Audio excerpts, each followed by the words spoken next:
Hey, this is Jimmy Whaley with Whaley Realty. Standing outside of Café Campesino's Coffeehouse. This is where they roast the beans. I'm so excited about today's video. Today you're going to get to hear from Tripp Pomeroy. He's the CEO of Café Campesino. And then we're going to get a little tour of the roastery. So they have a coffee house and a roastery here in Americus. They're both wonderful places, and we're so glad they're here in Americus. Jimmy, here's your latte, my friend. Oh, look at that. How does that look to you? That All is right? fantastic. There you go. Well, that's actually 100% fair trade, organic, specialty grade, Arabica coffee, roasted about 3/4 of a mile down the road at our roastery, Café Campesino. Well, my name's Tripp Pomeroy. I'm the CEO of Café Campesino. Café Campesino has been around for about 20 years. Right now we're at our coffee house, which is in the historic downtown Americus, right across from the Windsor Hotel, historic Windsor Hotel. And like I said a little bit earlier, we're a little less than a mile away from our roastery down on Millard Fuller Boulevard. Essentially we're Georgia's actually first and only 100% fair trade organic coffee company.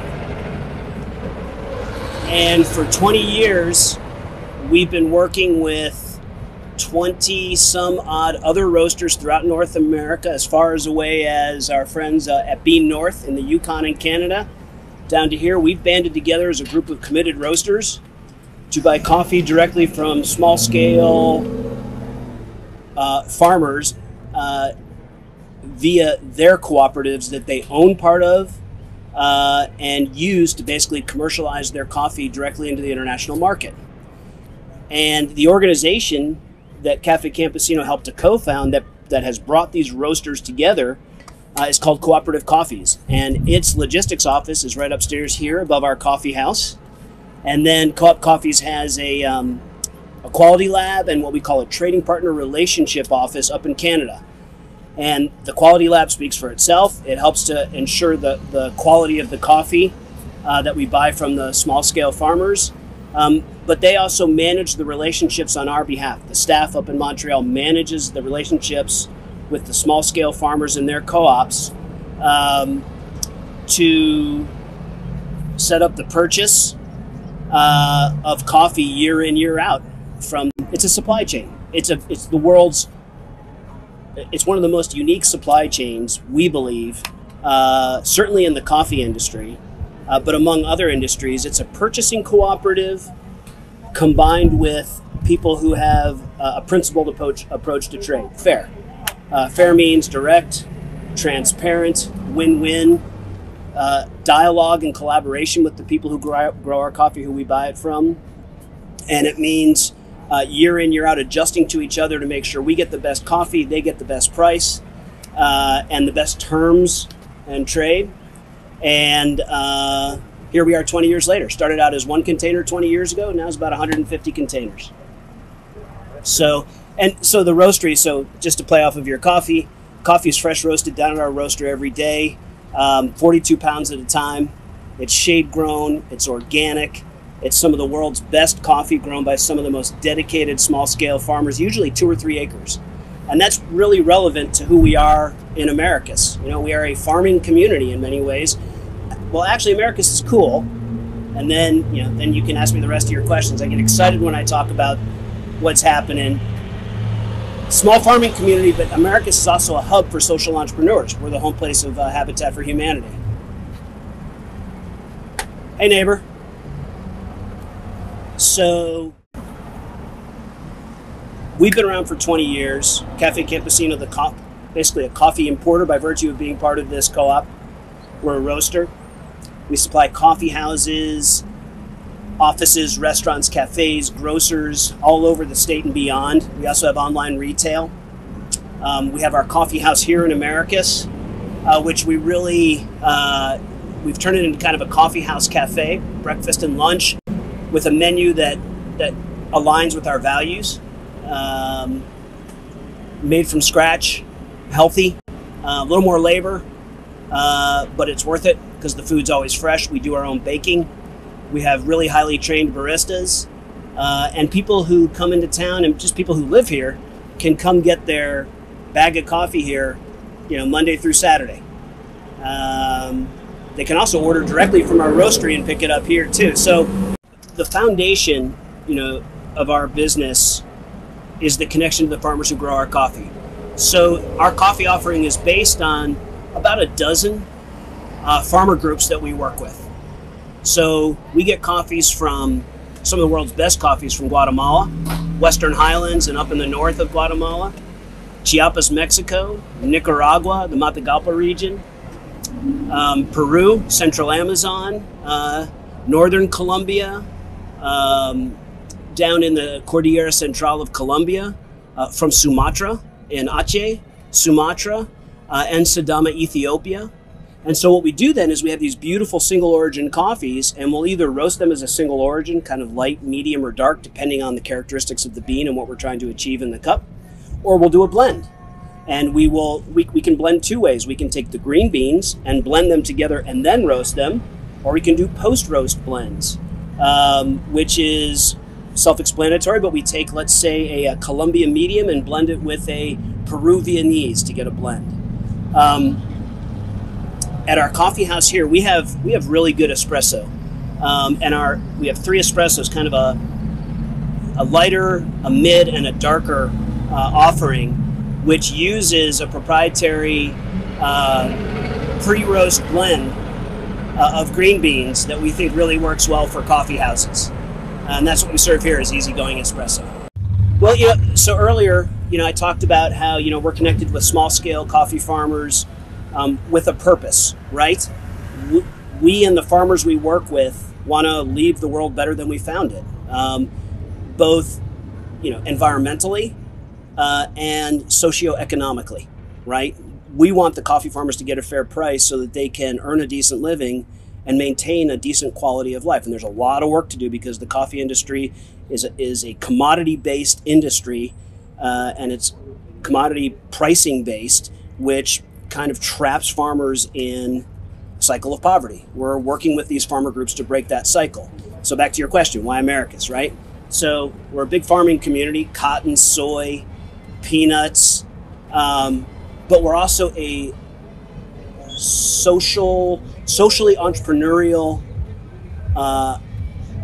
little dot in Georgia, right? Habitat started originally in Koinonia, decades ago. Which led to the birth of Habitat for Humanity with Millard Fuller, who had lived out of Koinonia, and Clarence Jordan and his wife and their group. So out of Koinonia emerged Habitat. Out of Habitat emerged the Fuller Center, named after Millard Fuller. But out of Habitat also emerged Café Campesino, but on a number of fronts. So our company was founded 20 years ago by a guy named Bill Harris, who's my partner, a buddy, and he had been on a Habitat Global Village trip where he kind of encountered the reality of coffee poverty, the kind of inherent inequity that coffee farmers have to battle because of the way the world market is structured. And so he came back 20 years ago and played around with some different options to try to get farmers a better price, and landed on this idea of, well, hey, these coffee farmers have organized really well into co-ops to pool all of their supply. Why don't we build a co-op of roasters who will pool their demand and can buy those containers? So that was kind of the genesis of it, right? It's very much like the Habitat and the Fuller Center. It's based on principles, but work, right? And responsibility and accountability. So that is the literal origin of Café Campesino. But the only reason I'm here is because of Habitat. And our other partner, Lee Harris, we have a lot of community investors in our company, but Bill, Lee, and I are kind of the 3 principals. You've got Bill as the CFO, I'm the CEO, and his brother's the COO. Lee is the chef. He is our roast master. He's the one who developed the coffee profiles. So Bill got this started in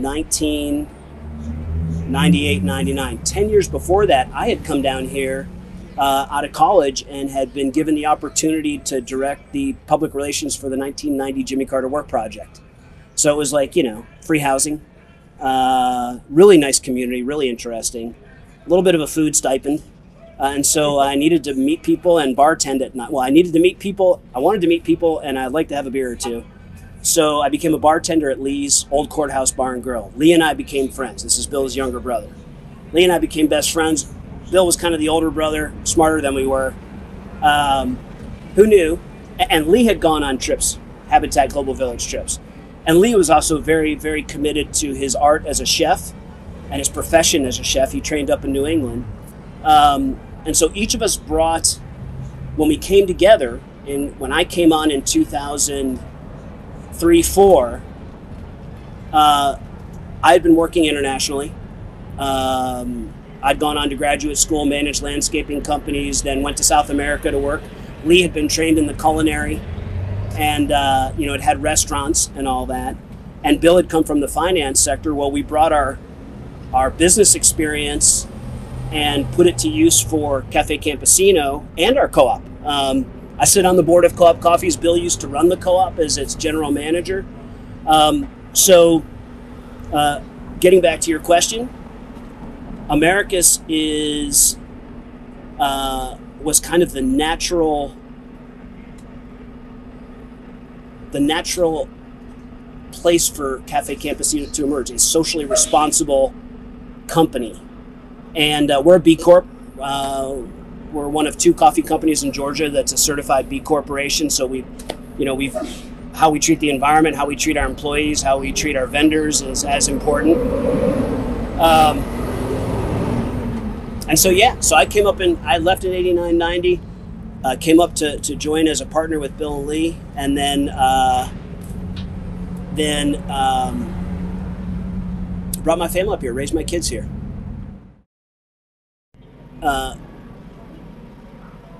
When COVID hit, this region was hit very hard, as you know, right? And there was a lot of contention about masks and all that. But ultimately, by and large, the community pulled together. And yeah, we've had a bumpy last 12 months. Not as bad as most places, thanks to this community. But it's taken quite a bit of thinking, reworking, streamlining, adapting, bringing out, in many ways, some of the best that we had to offer. So, we had staff members who we took care of, but they took care of us too. Nobody opted out of work, right? Everybody showed up, everybody was flexible, when we had the strategy, they implemented it. When the strategy had to be changed, we adjusted. Here at the Coffeehouse, the team put on their masks, did their job, and got us through. We only had to close 1 week because of risk of contagion. But I think that we're a better company. Tragedy is hard to swallow. We count our blessings and realize we have to give more back because we're so blessed. But there's so many opportunities to connect with community here in Americus. And I think COVID brought out, revealed many opportunities for new relationships to help bring this city together. We got some exciting things happening. I mean, we've got a new civil rights museum that is being built, 4 blocks over there. We're connected with the group that's doing it, Americus Sumter County Remembers Committee, right? We've got mobile glass blowing, right? We've got great restaurants up and downtown. We've got the Windsor, which is an anchor. And talk about weathering COVID. Hat goes off to the Windsor, right? Last little plug I'll give for Americus is COVID revealed the quality of life you can have here. I mean, I can't be late even if I try. I swear to God, I think I'm like, God, I'm going to be late for the meeting, and then I end up 5 minutes early. right? You got beautiful winding country roads to go on. You've got, you got to drive to Albany or Columbus to do some big shopping, but there's something to be said too for not always having access to big shopping, right? And the people here from all walks of life, the thing that I love as a transplant, there is nothing like somebody saying hello who you don't know and they mean it, or getting the little hand salute when you're driving by in a pickup truck. Kind of nice.